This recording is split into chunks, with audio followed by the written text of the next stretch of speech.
বৈশাখ মাস চলাকালীন গোপনে তুলসী তলাতে পুঁতে দিন এই একটি জিনিস।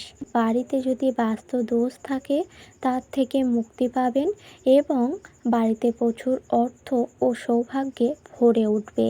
নমস্কার বন্ধুরা, আজ চলে এসেছি আরও একটি নতুন ভিডিও নিয়ে।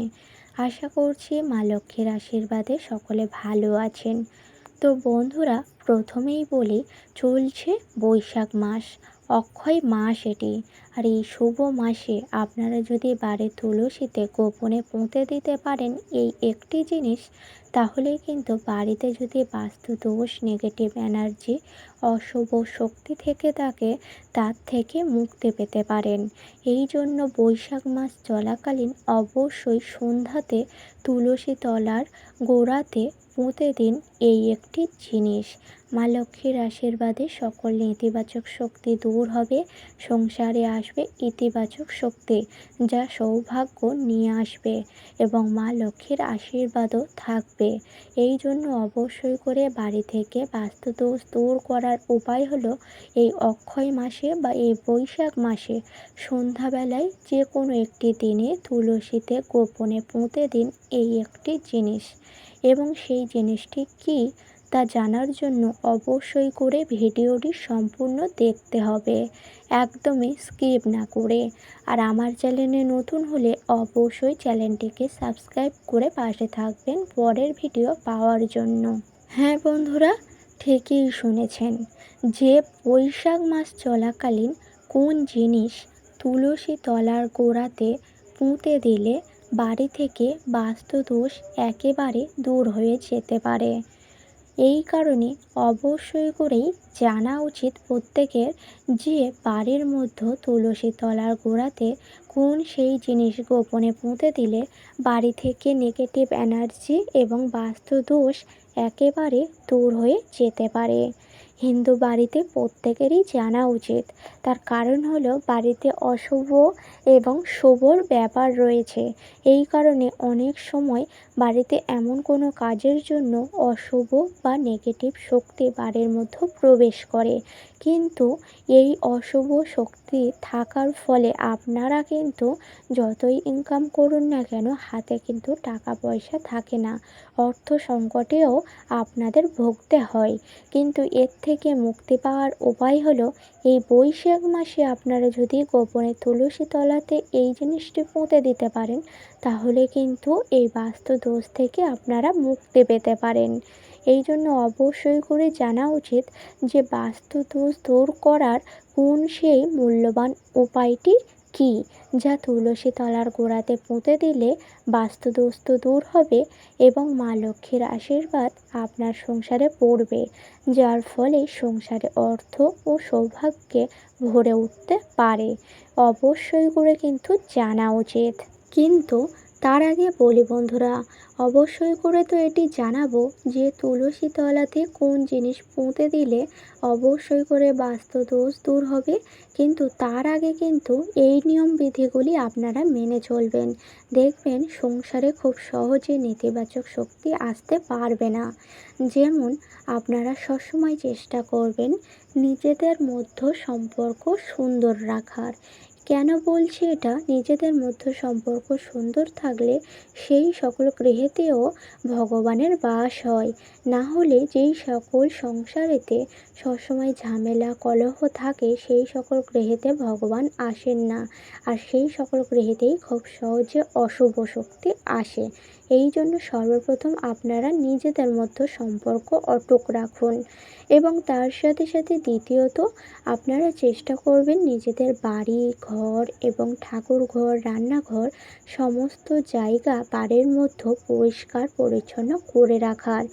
আপনারা বাড়িঘর পরিষ্কার রাখলে নেতিবাচক শক্তি খুব সহজে আসতে পারে না, কিন্তু যেই সকল গৃহেতে অপরিষ্কার করে রাখা হয় সেই সকল গৃহেতে কিন্তু খুব সহজেই অশুভ শক্তি চলে আসে। এই জন্য বাড়িঘর পবিত্রতা রাখা বা পরিচ্ছন্ন করে রাখা আপনাদের খুবই দরকার। দেখবেন বাড়িঘর পরিষ্কার রাখলে কোনো অশুভ শক্তির ছায়াও বাড়ির মধ্যে আসে না। এবং তার সাথে সাথে বাড়ির মূল দরজা বা মূল গেট বা সদর দরজা যা মা লক্ষ্মীর আসার স্থান এটি। এই স্থান থেকে মা লক্ষ্মী বাড়ির মধ্যেই প্রবেশ করে। আর এই স্থানটি আপনারা যদি ভুল করেও সদর দরজার সামনে জুতা, ঝাঁটা এইগুলি করে রাখেন বা ভুলেও নোংরা আবর্জনা করে রাখেন, তাহলে কিন্তু আপনাদের সংসারে কোনো দিনও আয় উন্নতি আসবে না। কারণ মা লক্ষ্মী যে সংসারে পা ফেলতে পারে না, সেই সংসারে অর্থও আসতে পারে না। এই জন্য বাড়ি ঘর পরিষ্কার রাখার সাথে সাথে সদর দরজাও পরিষ্কার পরিচ্ছন্ন রাখবেন। এবং তার সাথে সাথে বিশেষ করে তো বাড়ির ঠাকুর ঘর এবং তুলসী তলা, এই দুটি স্থান অবশ্যই করে সবসময়ের জন্য পরিষ্কার করে রাখবেন। তুলসী তলাতেই কিন্তু মা লক্ষ্মী স্থিত হন।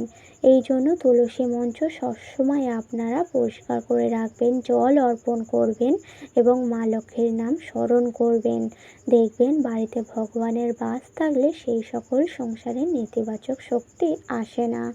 এবং তারপরেও কিছু কিছু ভুলের কারণে অশুভ শক্তি বাড়ির মধ্যে এসে যায়। কিন্তু এর থেকে মুক্তি পাওয়ার উপায় হচ্ছে, এই বৈশাখ মাসে আপনারা যে কোনো একটি সন্ধ্যাতে যখন আপনারা সন্ধ্যা দিতে যাবেন, অবশ্যই করে সন্ধ্যা সাঁজ সম্পূর্ণ করা হয়ে গেলে অবশ্যই আপনারা তুলসীতে যখন প্রদীপ ধূপকাঠি অর্পণ করবেন, আপনাদের সন্ধ্যার আরতি সম্পূর্ণ হয়ে গেলে আবারও চলে যাবেন ঠাকুর ঘরে। ঠাকুর ঘরে যাওয়ার পরে আপনারা নিয়ে নেবেন একটি লাল সালো কাপড় নেবেন এবং তার মধ্যে দিয়ে দেবেন একটি 1 টাকার কয়েন এবং 3টি লবঙ্গ, ফুল সমেত 3টি লবঙ্গ এবং একটি কর্পূর একত্রে নিয়ে ভালোভাবে সেই লাল সালো কাপড়টি পুঁটুলি করে নেবেন। নেওয়ার পরে চলে যাবেন আবারও বাড়ির তুলসী মঞ্চ পেয়ে এবং তুলসী গোড়ার দিকে অল্প পরিমাণ মাটি খুঁড়বেন এবং সেই লাল সালো কাপড়টি তুলসী তলার গোড়ার নিচে পুঁতে দেবেন এবং মাটিটা আবারও তুলসী তলার গোড়ার দিকে ছড়িয়ে দেবেন এবং অল্প পরিমাণ জল অর্পণ করে দেবেন। এবং তার সাথে সাথে আপনারা লাস্টে শাঁখ ঘণ্টা কাঁসা বাজিয়ে সন্ধ্যার আরতি বা সন্ধ্যার পূজা সম্পূর্ণ করে নেবেন। এবং এই কাজটি করার সময় মা লক্ষ্মীর নাম 3বার স্মরণ করবেন। বলবেন, জয় মা লক্ষ্মীর জয়, জয় মা লক্ষ্মীর জয়, জয় মা লক্ষ্মীর জয়। মা লক্ষ্মীর নাম 3বার স্মরণ করে অবশ্যই করে এই জিনিসটি সন্ধ্যাতে তুলসী তলায় পুঁতে দিতে পারলে বাস্তু দোষ তো দূর হবে এবং তার সাথে সাথে বাড়িতে অর্থ ও সৌভাগ্যে ভরে উঠবে। তো বন্ধুরা, এই কাজটি অবশ্যই করুন এই বৈশাখ মাস চলাকালীন। তো বন্ধুরা, আশা করছি ভিডিওটি সম্পূর্ণ বোঝাতে পারলাম। এই কাজটি করলে মা লক্ষ্মীর আশীর্বাদে সংসারে সৌভাগ্য ও অর্থে ভরে উঠতে পারে। তো ভিডিওটি ছিল আজকের এই পর্যন্ত।